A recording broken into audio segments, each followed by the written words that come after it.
Кейін осыны интернетке жіберіп түсіндің ба? Интернеттегі анау араб болып бара жатсыңдар ма, араб болып жатсыңдар ма деген маймылдарға айтамын. Маймылсыңдар сендер деп айтамын. Арабтанып бара жатсыңдар ма дегендерге мен сіздерге ше дінмен сөйлемей-ақ қояйын. Мен сіздерге әшейін теориямен ақ дәлелдеп берейін кім болып бара жатқаныңды. Біздің елде намаз оқушылар қанша? Әйелдерді қоссаң 2%, әйелдерді аптастасаң 1% еркектер. Орамал тағып алсың. Орамал арабтардың емес, мұсылмандардың біліп ал. Арақ ішетін тойға барма дедік па? Ол арабтардың емес, ол мұсылмандарға бұйрық ол. Айтшы, дәлелдеп берші, қай жеріміз біздің арабқа ұқсап бара жатыр? Бұл біреуі, енді тоқтай тұр осыны. Европаға ұқсап бара жатқандар қанша?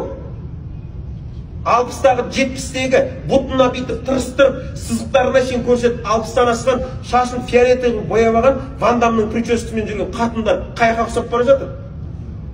Қазіргілер әке-шешесінің көзінше сүйісіп жүр ғой, қаяқтан келді бұл бәлелердің бәрі? ЛГБТ қайдан келді?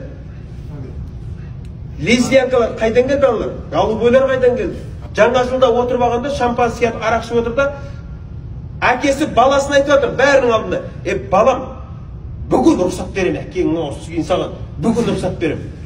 Осындай мейрамда ішпегенде қайт, тарт бүгін. Қалған уақыттарда жағыңды айырам, бүгін рұқсат берем. Қаяқтан келді, айтыңыздаршы? Өзінің баласына арақты бұйырып жатқаннан кейін бар ғой, бұл өлік қаяқтан алды, арабтан келді ма бұл?